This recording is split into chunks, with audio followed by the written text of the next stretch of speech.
선생님, 요즘의 근황은 좀 어떠신가요?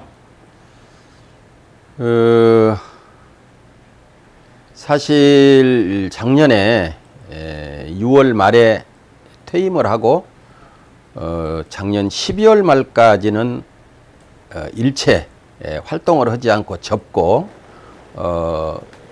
칩거하겠다, 이렇게 주변에도 얘기를 했고 또 퇴임을 하면서도 그렇게 얘기를 했었습니다. 왜냐하면 새로운 청장 체제로 우리 공무원 조직들이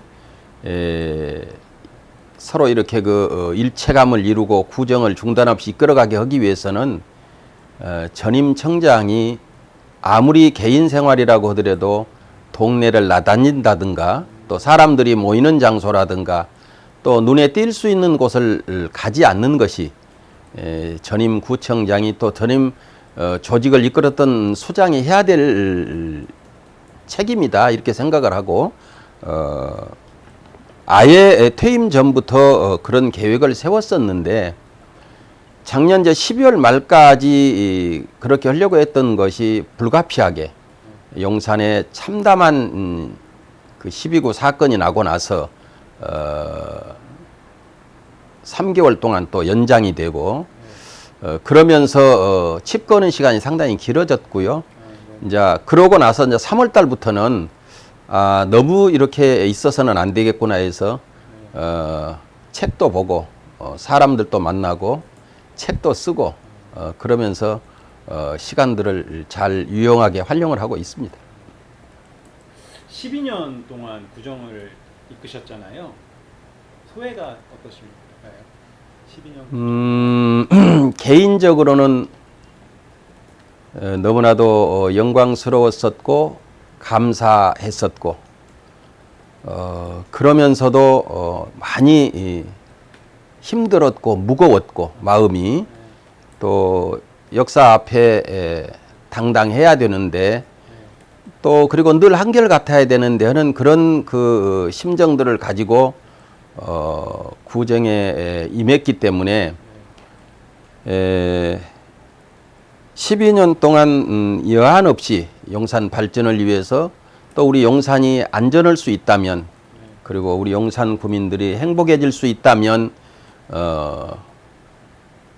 그 잠도 줄여가면서 모든 현장을 발로 뛰면서 확인하고 그리고 또 늘 그 현실에 안주한다든가 또 주어진 어떤 그 업무에만 충실해서 되는 것이 아니라 비전을 제시해야 되고 또 조직이라든가 우리 구민들이 목표의식, 목적을 가지고 함께 달려갈 수 있는 그런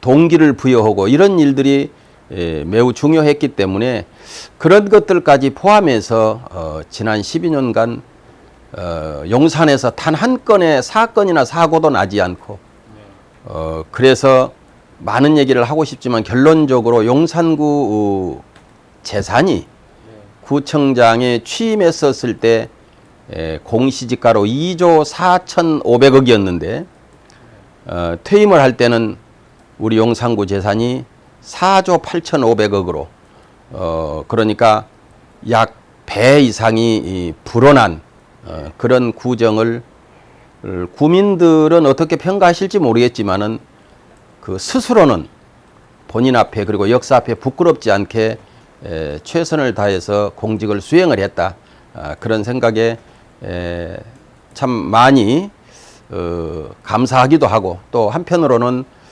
행여라도 그 미진한 데는 없었는지 또 한다고는 했지만은 부족했던 것은 없는지 뭐 그런 생각도 사람이기 때문에 해보고 그렇습니다.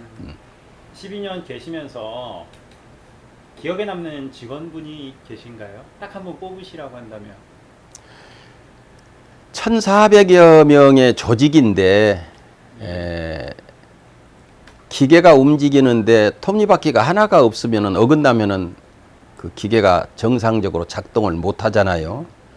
물론 그렇게까지 비유할 수는 없지만 그래도 전 조직이 혼연일체가 돼서 함께 그 구정 목표를 이루기 위해서 영일 없이 달려왔기 때문에 모든 분이 다 소중하고 감사한 분들이고요. 그러면서도 이제 되돌아보면은 끊임없이 아이디어를 제공을 하고 또 구청을 이끌어가는 과정에서 구청장이 목소리를 높인다든가 좀 더 주장을 강하게 하면은 그렇게 해서는 안 된다고 순화도 시키고 그리고 자기들의 의견이 반영이 될 수 있도록 2번이고 3번이고 찾아와서 건의하고 그랬던 공무원들이 많아서 참 행복했었고 그런 사람들이 생각이 나고요. 대표적으로 이제 한 사람만 얘기하자 그러면은 좀 더 지난 얘기긴 합니다만은 지금 서울시의 행정 1부 시장으로 있는 김의승이라고는 부시장님이 우리 용산구청의 총무과장으로 재임을 했던 적이 있습니다. 그러니까 아주 젊은 사무관이 이 큰 용산 조직의 총무과장이라는 중책을 맡았고 또 저도 연부역강했던 40대 초반의 구청장을 할 때 지금 우리 용산구청이 자리하고 있는 저 자리는 원래 미군 기지입니다. 아리랑 택시 부지였었어요. 미군들이 기지로 사용을 했다고 해놓고 아리랑 택시 회사 사기업에게 임대를 주고 임대료를 받고 있었거든요.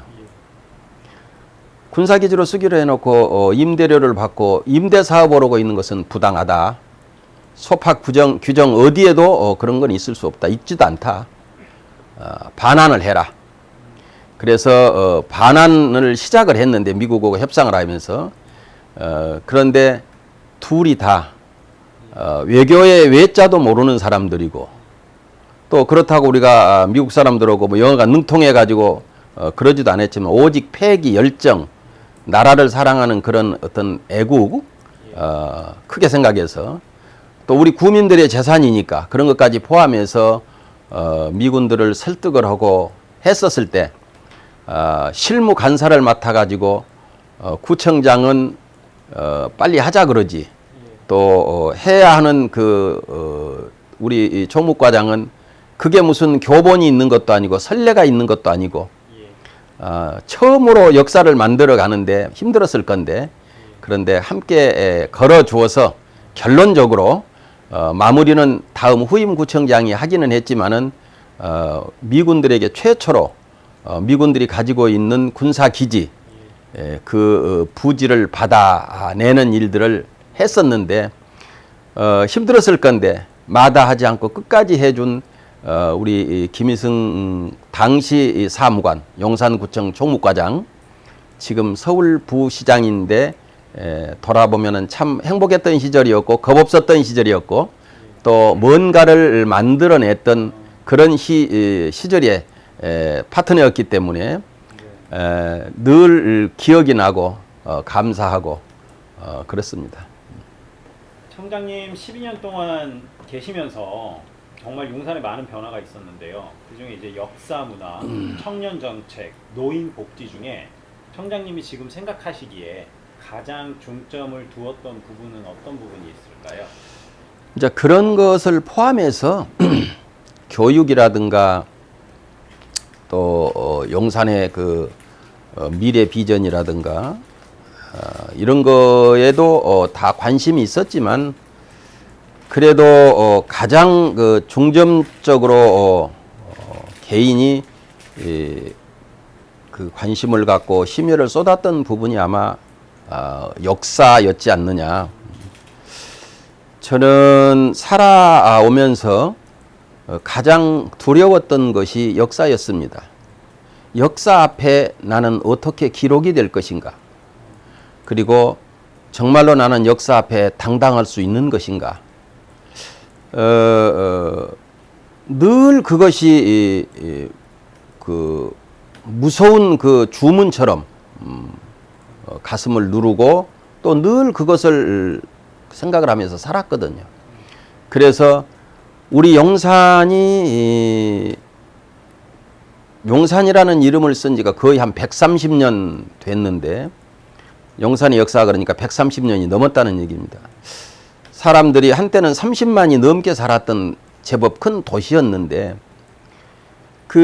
이 영산 사람들이 어떻게 살았는지, 어떻게 살아왔는지, 그리고 앞으로 어떻게 살 것인가는 역사를 잘 이렇게 갈무리하고 역사 바로 세우기라는 얘기들이 있는데 그런 것들을 소홀히 해서는 안 되겠다. 멸치도 뼈대가 있는 집안에이라고 큰 소리 친다 그러잖아요. 뼈가 있다고 해서. 그런데 그런 거에 참 많은 관심을 가졌습니다. 그래서 용산의 역사를 많은 책으로도 남기고 또 말하자면은 표지석을 세운다든가 해가지고 또 기념관을 짓는다든가 뭐 박물관을 짓는다든가 하면서 용산의 역사를 갈무리하기 위해서 바로 세우기 위해서 부단히 노력했던 것들이 물론 흡족하지는 않지만은 하고 싶은 대로 다 된 것은 아니지만 사실은 다문화 박물관 같은 것도 만들고 싶고 그랬었거든요. 근데 여러 가지 제약이라든가 예산이라든가 여건 때문에 다는 안 했지만 못 했지만은 그래도 우리 용산의 용산인한 민족의 영웅 이봉창 선생 기념관을 짓는 일에서부터 시작해서 유관순 열사가 18살에 돌아가신 지 18일 만에 우리 이태원 공동묘지에 묻히셨고 또 용산 이태원 공동묘지에 잠들고 18년 만에 묘가 훼손이 됐거든요. 그래서 유관순 열사는 용산에 묻혔던 분인데 이제 기지를 만들면서 일본 사람들이 묘를 이렇게 그래서 다 이제 다른 여러분들의 묘까지 함께 이렇게 파서 화장해서 망우리 공동묘지에다가 묻었다. 그래서 유관순 열사 유골도 거기 들어갔을 있을 거라 이렇게는 얘기를 하는데 모두 본 사람이 이제 또 증언해 준 사람은 없지만 어쨌든 유관순 열사가 누워 계셨던 묘자리가 내려다 보이는 이태원 부군당 역사공원에다가 기념비도 세우고 유관순 열사 기념로를 만드는 일에 이르기까지 역사에 많은 또 심혈을 쏟았던 그런 기억이 또 그런 일들을 했던 것들이 기억에 남습니다. 예, 회장님 이거는 아마 좀 민감할 수 있는 부분인데요. 지금까지 청장님한테 있었던 뭐 여러 가지 의혹들에 대해서 이제 다 해소가 된 부분으로 알고 있습니다. 근데 이런 내용들이 보면은 대다수의 많은 사람들이 모르고 있어요. 혹시 이 부분에 대해서 얼마 전에 제가 듣기로는 3월 달에 뭐 마지막 마무리 건이 경찰 단위에서 불송치가 된 걸로 알고 있는데요. 이런 모든 것들이 해소가 됐음에도 불구하고 따로 이렇게 외부에 안 알리신 이유는 있으실까요?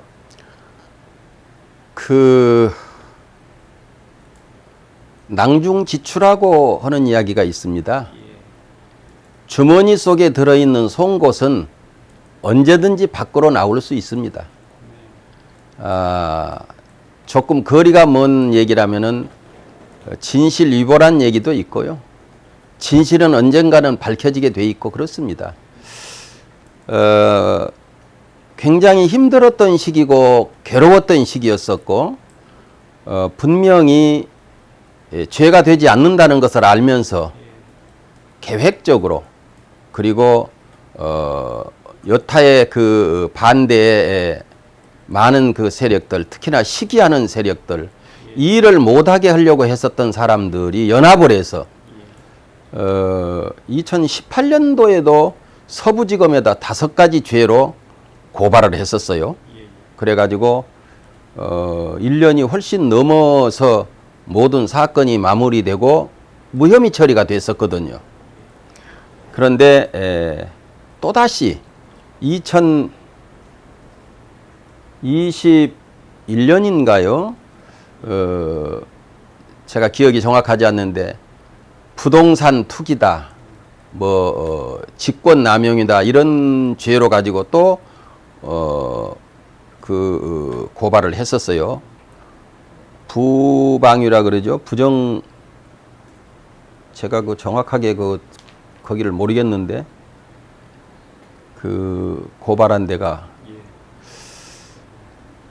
그 상당히 그 이름이 무서운 데인데 그 새로 만들어져 가지고 그 고발을 했는데 그 보강동에 이제 집을 산 거에 대해서 부동산 투기다 이렇게 얘기했는데 부동산 투기할 일도 없고요.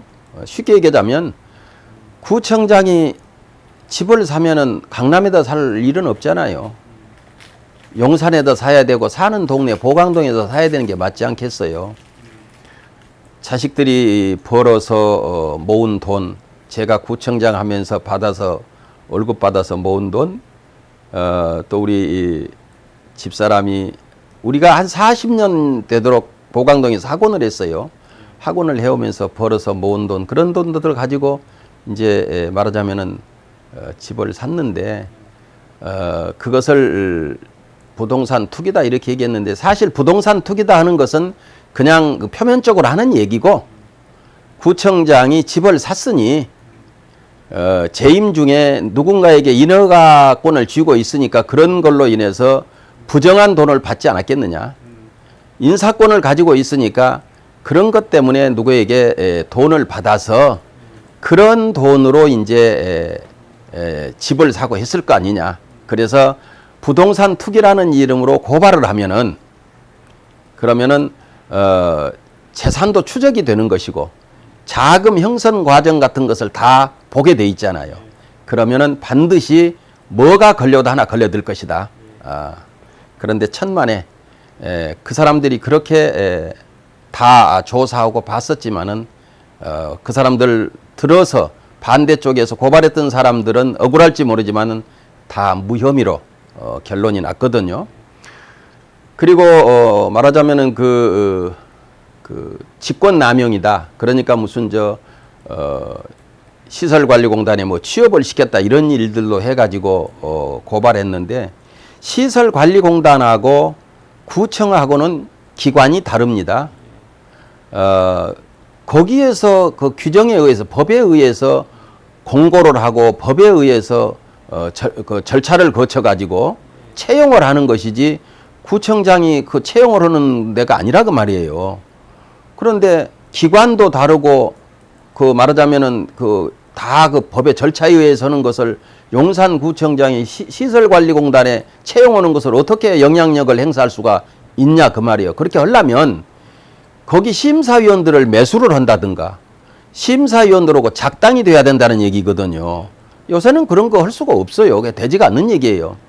그래서 이것도 함께 무혐의가 됐는데 그 구의원하고 또 시민단체가 이의 제기를 해가지고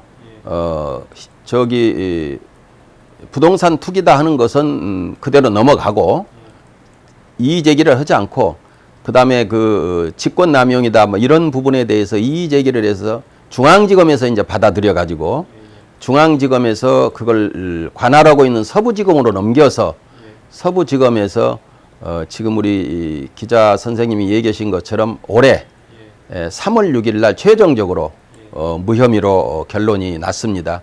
경찰에서 난 게 아니고 검찰에서 다 무혐의로 결정이 난 사항입니다. 아마 사람들은 그런 얘기를 주변에서들 하더라고요. 또 뭐 문자도 돌리고 하면서 성장현이 압수수색할 것이다. 구청장 임기 못 마칠 것이다. 또 그런 것을 말하자면 고발하고 했던 측에서는 임기 안에 반드시 끌어내려 버리겠다. 뭐 별소리를 했다 그러는데 그런 것이 클리어하게 이렇게 해결되지 않았으면은 그 사람들이 원하는 대로는 안 됐지만은 압수수색 한 번도 하지 않고 무슨 그 크게 무슨 뭐 문제가 되지도 않고 아무 문제 없이 다 무혐의 됐잖아요. 근데 그런 것을 보면서 그 사람들은 지금 무슨 생각들을 하는지 모르겠어요.